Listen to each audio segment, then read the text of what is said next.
L'entrevista. Connexió. El fil que et connecta amb Catalunya. Comencem aquesta setmana dedicada a la dona treballadora amb el primer dels temes. Com es reparteixen els usos del temps i les tasques domèstiques actualment? Tradicionalment, les dones sempre han estat al centre de les cures i de tot el que tenia a veure amb les tasques de la llar, fet que encara segueix persistint, tot i que des de fa molts anys que estan incorporades al món laboral. Avui parlem amb Paula González Vila, especialitzada en investigació i recerca metodològica de polítiques socials per la LSE de Londres i també és investigadora del projecte Genera de la Universitat Autònoma de Barcelona i ens parlarà sobre la desigualtat en aquest àmbit. Hola, Paula. Molt bona tarda, dia. Dia, tarda, és igual, depèn de l'hora en què ens escoltin. Exacte. A veure, clar, parlem d'usos del temps. Què són els usos del temps? És la gran pregunta. Exacte, sempre que dic, no, em dedico a estudiar els usos del temps, la gent es pensa que sóc enginyera matemàtica, estudiant algoritmes d'ordinadors. A veure com m'organitzo el dia per tal de... Sí que crec que és important començar dient que els usos del temps és un dels àmbits de la nostra vida on més desigualtat hi ha i menys s'estudia en general, tant a nivell acadèmic, sociològic, com a nivell periodístic. Tothom m'ha sentit parlar molt sobre la bretxa salarial i les dones cobren menys que els homes i les desigualtats que hi ha a l'hora de la maternitat, com impacta això les dones a nivell tant de feina com d'oportunitats, a nivell de conciliar la maternitat i l'horari laboral, però ningú estudia, o poca gent estudia i té més consciència sobre la desigualtat que hi ha, la manera com organitzem el nostre temps i com especialment això es manifesta a nivell de tasques domèstiques i de cures, tant de criatures com de gent gran dependent com el que sigui. I és molt important, trobo, i gràcies també per aquest espai per posar-ho sobre la taula, xerrar de com les dones avui dia a nivell mundial continuen fent el 75% de les feines no remunerades de la llar i de la cura i de criatures, i a Catalunya també. Tu pots agafar fàcilment qualsevol enquesta que pregunti preguntes molt generals sobre quantes hores dediques a la llar i agafes l'enquesta de salut de Catalunya, per exemple, i les dones sempre contesten el doble que els homes. Aleshores, això és important a nivell social perquè aquestes enquestes i aquests estudis d'ús del temps capten les dinàmiques socials sobre com es perpetuen els rols de gènere, com es perpetuen també molts cops les desigualtats de classe, i també és important estudiar tot això a nivell de discurs i a nivell ideològic, perquè jo crec que un dels aspectes de la nostra vida on més es materialitza i on més podem veure la ideologia de cadascú és a la nostra intimitat, al nostre dia a dia, en com repartim el nostre temps i com som a casa, no? I quines diferències hi ha entre homes i dones, entre també classes socials, segurament. Totalment. I la pregunta ve per aquí. Per què és important estudiar aquestes diferències, tant de gènere com de classe, també en el temps lliure i no només en l'àmbit laboral, no? Perquè al final sí, tots treballem, no? Tots dediquem les nostres hores a treballar, però què passa amb la resta del dia? On el dediquem, aquest temps? Totalment. És important estudiar-ho i sobretot veure no només a nivell material, sí, està molt bé dir, vale, els homes tenen més temps lliure o els homes dediquen el seu temps lliure a l'oci i anar al gimnàs i les dones acaben tenint aquest temps lliure contaminat per la cura i aprofiten el temps lliure que tenen per anar a veure les seves mares, per cuidar les seves criatures. És important estudiar-ho a nivell material i també a nivell simbòlic com tot això es perpetua, ja es reprodueix i quins discursos són els que fem servir jo com a Paula, tu com a Cora i cadascun al seu dia a dia per justificar aquestes desigualtats. Vull dir, molts cops els homes justifiquen que tinguin més temps lliure perquè treballen més. I com treballen més, necessiten més temps per desconnectar de la família. I les dones, com molts cops treballen a jornada parcial, doncs ja està justificat que es dediquin més a les criatures. Però això, a nivell de dades, segueix sent així? No tant, vull dir, tu estudies les tendències i, evidentment, cada cop hi ha més igualtat a nivell material per dir-ho així, la dedicació temporal a les diferents coses. Si tu estudies, podríem fer com 4 grans potes: temps lliure, temps remunerat, cures i treball domèstic. Si aquestes són les 4 grans potes del nostre temps, sense comptar el dormir, evidentment, la repartició a nivell minuts cada cop és més equitativa entre homes i dones, però continuen havent-hi moltes diferències a nivell de classe, continuen havent-hi moltes diferències també a nivell d'edat. Les generacions joves són, gràcies a Déu, una mica més igualitàries, però a nivell de discursos i com justifiquem aquesta repartició del temps continua havent-hi moltes desigualtats. I també és important entendre que no ens serveix amb la igualtat, o la igualtat no és només suficient en aquest sentit. Està molt bé que cada cop les dones tinguem més temps lliure, no ens dediquem tant a la llar, però si el discurs que hi ha al voltant d'aquest tema continua sent que amb aquest temps lliure, el que deia, està una mica contaminat igualment per les tasques domèstiques, o et trobes a moltes dones que et diuen no, jo és que ara quan teletreballo aprofito i als descansos netejo la casa, i els homes et diuen que en els descansos del seu temps de teletreball potser... juguen a l'ordinador o el que... Exacte. Sí. Exacte. O el que I per sigui. tant, estudiar tots els biaixos que continua havent-hi en aquesta repartició del temps és molt important i poder no només buscar la igualtat, sinó verdaderament una equitat també a nivell discursiu. I a nivell, això no sé si ho sabràs, però a nivell de el que deies abans, de que les dones generalment potser treballen més en una jornada parcial i els homes en una jornada completa, també creus que segueix sent així o cada vegada també... Continuen les dones treballant. És més probable que una dona treballi temps parcial que no l'home. Aquí entra també el factor classe i el factor el poder adquisitiu que té aquella família i en tant que malauradament les dones continuen cobrant menys que els homes i els homes acostumen a tenir posicions i feines de més alt càrrec, molts cops a nivell recursos i a nivell temps és molt més fàcil que la dona renunciï a una part del sou o fins i tot que renunciï tot plegat a treballar i que s'hi dediqui la família i que el marit s'hi dediqui 100% a treballar. I això es veu sobretot en moltes famílies de classe mitjana que ara estan tornant a reivindicar el paper aquest de la dona tradicional d'Àngel de la Llar i el paper de les tradwives. Sí, això et volia preguntar perquè fa relativament poc a TV3 va sortir el documental Les mestresses de Trump, no? On es veien aquestes tradwife, que tradwife seria una dona que es dedica voluntàriament a fer de mestressa de casa i aquesta és la seva dedicació, a cuidar les criatures, a fer el menjar, a netejar absolutament tot, mentre l'home està treballant i, a més, des d'una submissió. No? I aquest fenomen està en auge. Clar, què passa aquí, no? Com es pot explicar que creixi aquest fenomen quan estem, sembla que aconseguint una mica més de llibertat i de... Sí, i d'esperit crític, no? I de poder triar. Jo crec que és vital entendre l'auge de les tradwives no com una derrota del feminisme, sinó com una victòria de la reproducció de classes, en aquest sentit. I crec que les tradwives és un molt bon exemple d'estudi, també a nivell d'usos del temps i la desigualtat que continua havent-hi en el que fa a la repartició de tasques domèstiques i de la nostra vida quotidiana, perquè s'observa que aquests rols de gènere es perpetuen quan es perpetua la classe i que classe i gènere van de la mà i que, evidentment, tot això ve de la gran tradició vull dir, tirar una mica enrere a nivell cronològic, però l'Estat es construeix quan passem de família a clan, de clan a comunitat i de comunitat a estat. I al segle XX, amb el liberalisme polític i tot això, és quan les dones entren al mercat per pura necessitat i això em remuntaria a teories marxistes i debats més... M'hi podria remuntar, però no ho faré per anar al gra. La reproducció de classes i el debat sobre classe, gènere i tot això ve de la divisió social del treball. I aquí és on les tradwives s'evidencia molt que la divisió social del treball reproductiu, no reproductiu, que seria el productiu, hi juguen un paper. Només una dona en concret es pot permetre ser mestressa de casa. I és la dona de classe mitjana que té un marit que cobra grans quantitats de diners. O de classe alta, més aviat. Mitjana alta. Sí, la classe mitjana la podríem entendre com un no lloc entre dos espais millor definits. Però la cosa és que la divisió social del treball reproductiu, no remunerat, que serien les cures i la llar, i el treball productiu remunerat, és aquí, amb la classe i amb l'aparició de totes aquestes idees, on es construeix també el concepte de gènere, no?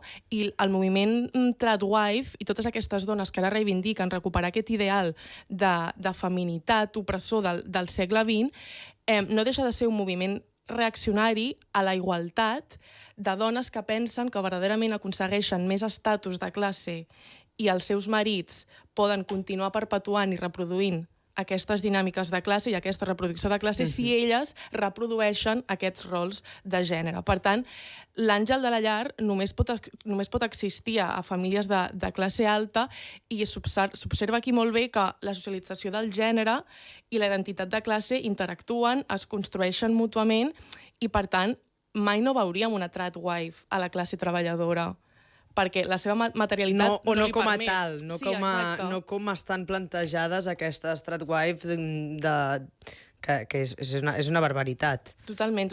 I el problema és que, vull dir, si una dona vol ser mestressa de casa i és una decisió individual perquè li va bé amb el marit, per qüestions de temps, de diners, del que sigui, endavant. Aquí el problema és fer-ne difusió i fer-ne apologia i creure que es tracta verdaderament d'una decisió individual que ha fet ella des de la seva pròpia llibertat. No.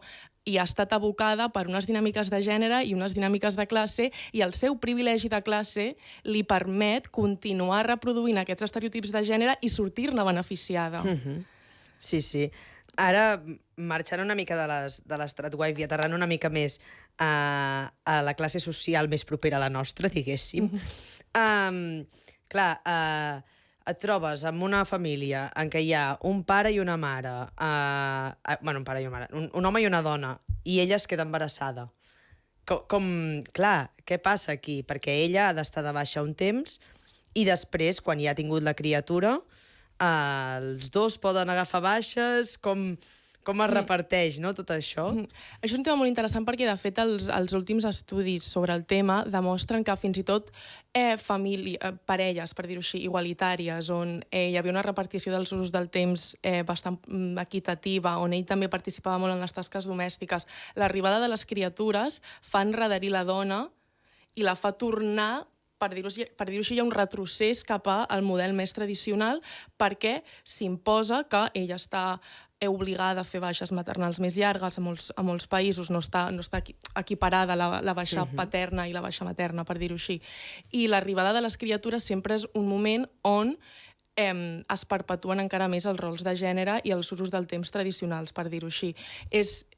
És aquí on hi ha el gran quid de la qüestió, que és que tots aquests temes d'usos del temps, que els llegim molts cops com un fenomen social, tendències socials, tenen un component polític i s'evidencia que clarament les polítiques públiques i el que fan els estats, la intervenció dels estats, hi juga un gran paper. I no és només garantir escoles infantils i llars d'infants a preu assequible per tothom, és també obligar els pares a fer baixes paternals llargues, és tenir polítiques laborals que facin il·legal el poder fer fora una dona de la seva feina per haver estat mare, vull dir, és també polítiques migratòries que donen estabilitat laboral a les dones migrants quan arriben i no les tenen 3 anys en la irregularitat perquè puguin participar del mercat laboral i puguin tenir també els mateixos drets que les dones locals. Vull dir, aquí és on s'evidencia que no és tan fàcil com simplement canviar el discurs, educar una miqueta, reivindicar les noves masculinitats i ja està, sinó que hi ha tot un seguit de polítiques i de lluites a fer de classe, de raça, de gènere, que van molt més enllà de simplement fer discursets macos al respecte. Sí. I ara que parlaves, de fet, de les dones migrants, no? Clar, en el moment en què hi ha molt l'estereotip de que generalment per terme d'origen, de cultura, que no funcionem de la mateixa manera i que tendeixen a ser més masclistes. No és cert, evidentment. Vull dir, primer de tot diré que clarament no és cert. A tots els països i cultures del món hi ha aquest fenomen a l'hora de les tasques domèstiques i la desigualtat en els usos del temps. Sí que és cert que la religió hi juga un paper. Vull dir, en totes les religions, sigui la catòlica, sigui la musulmana, sigui la que sigui, t'hi trobes que la gent religiosa té aquest sentiment d'obligatorietat moral per part de les dones que se senten amb l'obligació de dedicar-s'hi més als fills que no pas als homes. I sí que instrumentalitzen la religió en aquest sentit i la fan servir com a un biaix cognitiu, els genera aquest biaix cognitiu de sentir que els hi deuen més coses als seus fills. Però no és per ser, per la seva cultura o pel seu origen, sinó més aviat per aquest fet de la religió. I sí que és cert que moltes famílies migrants o moltes parelles migrants post-migració pateixen encara més un retrocés cap als rols més tradicionals, un retrocés similar al que comentava quan arriben els fills. Però aquest retrocés que pateixen les famílies migrants o les dones migrants sobretot, no es deu pel fet de ser d'una altra cultura, d'un altre país d'origen o pel fet de ser migrant, sinó pel fet una mica del que comentava abans, la seva materialitat de classe i la seva situació precària a nivell laboral, les dificultats que tenen per regularitzar la seva situació, les empenten i les fan tornar i les fan retrocedir cap a un altre cop, perquè potser arribes aquí a Barcelona, i m'ho invento, una dona de Venezuela que arriba aquí a Barcelona, triguen 3 anys a aconseguir ni tan sols el NIE i el permís per treballar, potser el seu marit aconsegueix feina fàcilment a l'obra, però ella, que ha de compaginar feines temporals cuidant a gent gran o netejant a cases, acaba això tenint una jornada parcial per també fer-se càrrec dels fills. Vull dir, els recursos materials, si són escassos, s'acaba imposant la tradició i la socialització de gènere, i no és pel fet de ser migrants o per un altre origen o per una altra cultura, sinó perquè al cap i a la fi això, classe i gènere acaben anant de la mà, i com més precària sigui la situació d'una família, molt més probable que sigui una situació adversa per generar aquest rol tradicional. I com més creient, també. Jo et volia preguntar també a nivell de... Clar, què passa amb les parelles d'un mateix gènere? Perquè aquí no estem parlant de la distinció entre homes i dones, no? Però en el moment que hi ha 2 homes o hi ha 2 dones que tenen una criatura o que viuen junts, que s'han de repartir unes tasques, es produeixen també aquests rols de diferència d'usos del temps? Sí, continuen existint, perquè el que dic, les diferències i les desigualtats en els usos del temps venen donades per la classe, per l'origen i, evidentment, també pel gènere. I hem d'entendre que, i això ja és el meu parer, i aquí si algú vol donar una beca per poder continuar estudiant això, però la performativitat del gènere s'ha d'entendre com a el fer coses i el reproduir certes dinàmiques de poder, perquè allò ens reivindica i ens fa sentir que estem expressant el gènere que som. Això ho podem trobar també en parelles de 2 homes i en parelles de 2 dones. Si una de les 2 dones té un sentiment de gènere femení molt més fort que l'altra i és la que vol ser mare, és la que vol portar la criatura si decideixen tenir fills, aquesta performativitat del gènere, aquesta necessitat de ser més femenina, sentir-te tu més reivindicada com a dona quan pareixes i tot això, pot acabar generant que tu pateixis més després a nivell laboral, a nivell de reorganització del temps, a nivell d'haver-te de fer càrrec de la criatura perquè tu t'encarregues la lactància, la teva parella, que per molt que sigui dona, no se n'encarrega. Vull dir, la desigualtat en els usos del temps ve marcada pel gènere, per la classe, per l'origen, i el gènere no l'hem d'entendre com a una categoria tancada d'home-dona, sinó també com quelcom que es performa, i hi ha uns rols i unes socialitzacions del gènere que també es poden veure aquí. Vull dir, igual que te trobes amb parelles home-dona, a un home que diu no, jo no cuinaré perquè això és massa femení, jo m'encarrego només de ser un manites i arreglar-te el lavabo quan deixa de funcionar la xeta. Aquest home està performant el seu gènere, s'està reivindicant com a home i s'està sentint més a gust amb ell mateix quan aparta i decideix no encarregar-se de tot allò que ell associa a la feminitat i fa les coses que ell associa més a la masculinitat. Això pot passar també amb dones i amb homes que tenen aquesta necessitat de reivindicar el seu gènere si estan en una parella que no té aquesta necessitat. Per tant, això demostra que el gènere es construeix socialment, que cal estudiar també, evidentment, les parelles de 2 dones i de 2 homes, perquè manquen molts estudis al respecte, també per una qüestió que sí, són que ja no hi ha i... aquesta... Sí. Bueno, primer de tot que són minoria i que al final si estàs estudiant les diferències... O sigui, sí, la diferència de gènere, no? Miraràs les parelles heterosexuals perquè també són les que... I és on és més evident. Vull dir, primer anem al problema gran de base i després ja ens posem a filar prim, no? També hi ha aquesta cosa. Però sí que hi ha estudis que demostren això. Per exemple, que en parelles de 2 dones que decideixen tenir fills, qui porta la criatura, qui pareix i qui fa la lactància i qui tot, pateix més després a nivell laboral, és més probable que es redueixi la jornada, que disminueixi de salari. I això també passa amb les dones heterosexuals, que després de l'arribada dels fills pateixen molt més elles, pateixen entre cometes, és a dir, que pateixen un retrocés, molt més que els homes. Això també passa en les parelles de 2 dones i de 2 homes. Clar. Ara ja, per anar tancant, parla'ns del projecte Genera, perquè, clar, ets investigadora Sí. d'aquest projecte. Què és aquest projecte?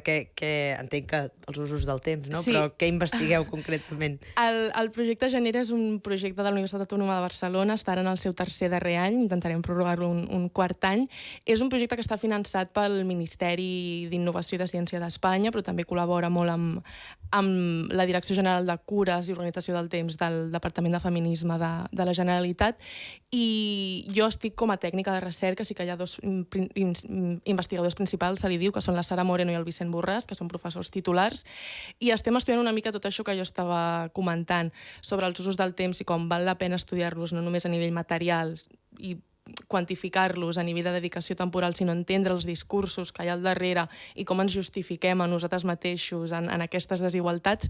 I el projecte està estudiant una mica això, encara ens queda acabar una mica d'afilar prim l'anàlisi, però sobretot ens estem trobant molt amb aquestes coses que jo comentava dels biaixos que portem nosaltres mateixos a l'hora de justificar la desigualtat.